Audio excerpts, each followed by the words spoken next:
manufacturing capital of the world. It had a population of 2 million people. It was the 4th largest city in the United States. A destination place for the middle-class American dream. Then there's a country, once under French rule. It produced 60% of the world's coffee and 40% of the world's sugar, and becoming the wealthiest nation in the new world.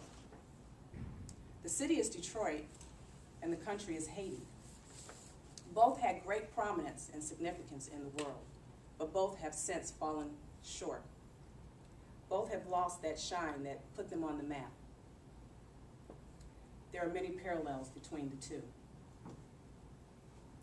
Detroit was named by Frenchman Antoine de la Cadillac.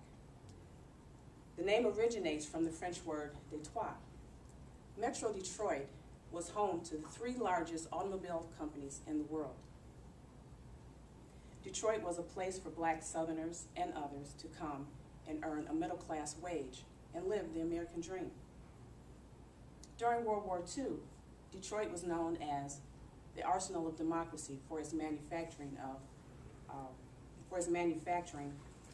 weapons for the war.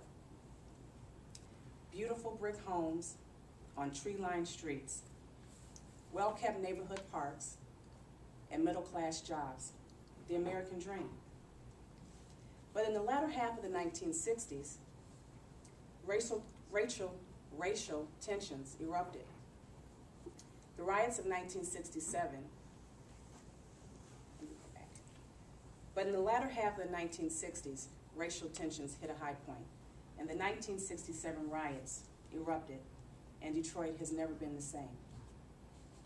After a populist vote to rid Detroit of white racism, the city elected its first black mayor. The police department was integrated. To reflect Detroit's African-American population, but as black power rose, white flight increased. And as white flight went, so did the tax dollars and jobs. With little or no support from Lansing and an inept and corrupt government, Detroit's population has dropped it to the 11th largest city in the United States. With its continuing high crime rate, drug wars, and dysfunctional school system, people can't seem to leave the city fast enough. Currently, Detroit has the highest unemployment rate and one of the highest poverty levels in the nation.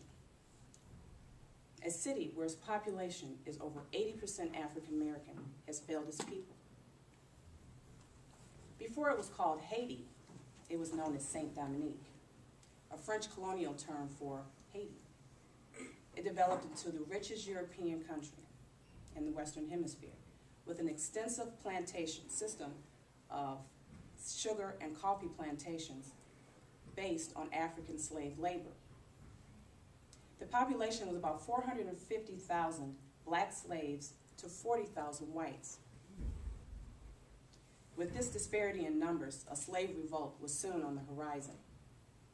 The legend has it that a voodoo ceremony took place and a prayer was said to help the black slaves rise against their French masters.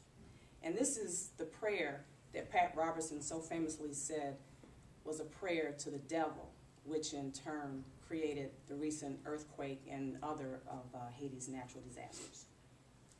But after the prayer, a week later, the Haitian Revolution began.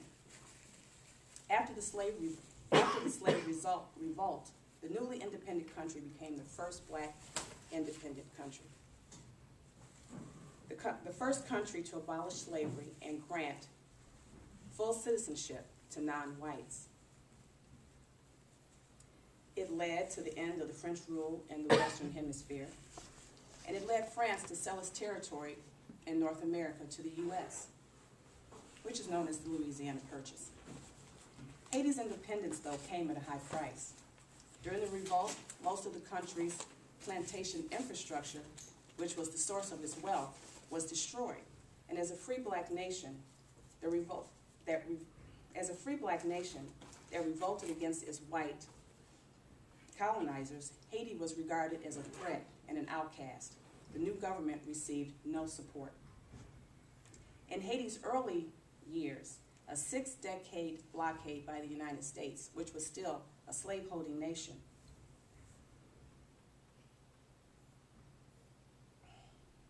crushed Haiti's economic roots.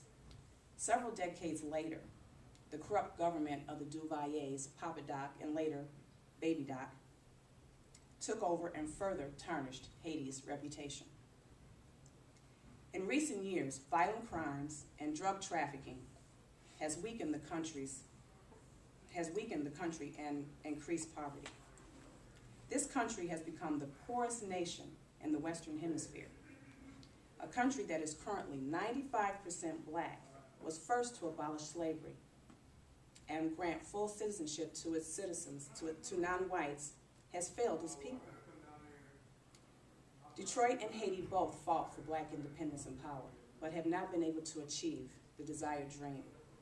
A city and a country 1,000 miles apart, and yet so similar in its circumstance. Thank you, ma'am.